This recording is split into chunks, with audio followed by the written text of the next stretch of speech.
Intuition or guidance. In all thy ways acknowledge him, and he shall direct thy paths. There is nothing too great of accomplishment for the man who knows the power of his word, and who follows his intuitive leads. By the word he starts in action unseen forces, and can rebuild his body or remold his affairs. It is, therefore, of the utmost importance to choose the right words, and the student carefully selects the affirmation he wishes to catapult into the invisible. He knows that God is his supply, and that there is a supply for every demand, and that his spoken word releases this supply. Ask, and ye shall receive. Man must make the first move. Draw nigh to God, and he will draw nigh to you. I have often been asked just how to make a demonstration. I reply, speak the word, and then do not do anything until you get a definite lead. Demand the lead, saying, Infinite Spirit, reveal to me the way. Let me know if there's anything for me to do. The answer will come through intuition or hunch, a chance remark from someone, or a passage in a book, etc., etc.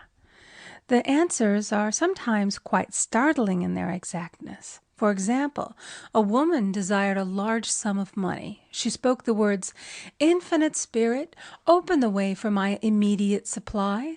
Let all that is mine by divine right now reach me in great avalanches of abundance. Then she added, Give me a definite lead. Let me know if there is anything for me to do. The thought came quickly. Give a certain friend, who had helped her spiritually, $100. She told her friend, who said, Wait and get another lead before giving it. So she waited, and that day met a woman who said to her, I gave someone $1 today. It was just as much for me as it would be for you to give someone 100. This was indeed an unmistakable lead, so she knew she was right in giving the $100. It was a gift which proved a great investment, for shortly after that, a large sum of money came to her in a remarkable way. Giving opens the way for receiving.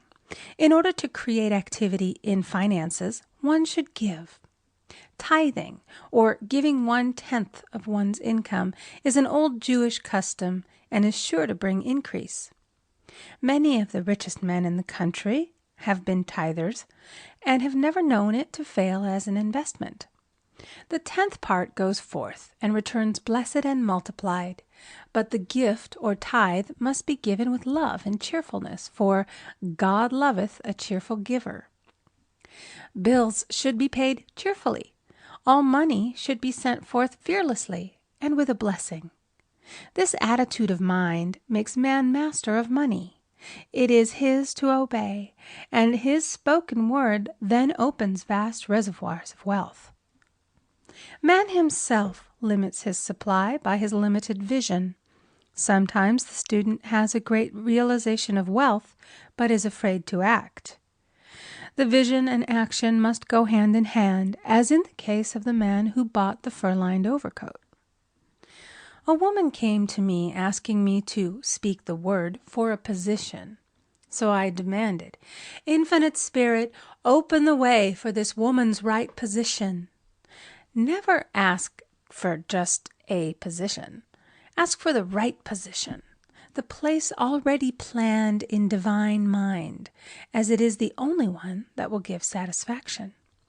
I then gave thanks that she had already received, and that it would manifest quickly.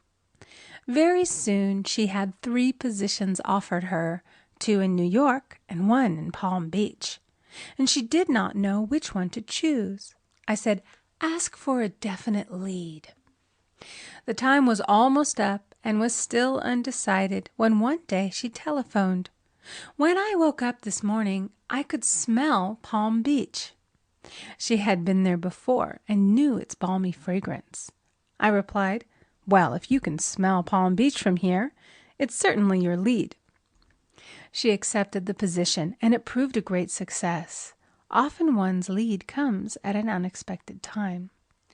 One day I was walking down the street when suddenly I felt a strong urge to go to a certain bakery a block or two away.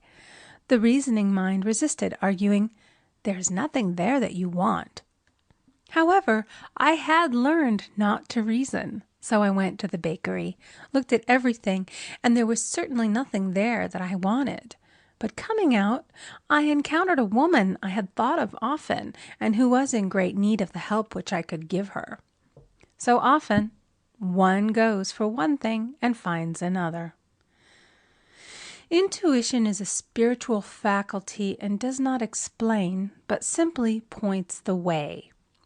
A person often receives a lead during a treatment. The idea that comes may seem quite irrelevant, but some of God's leadings are mysterious.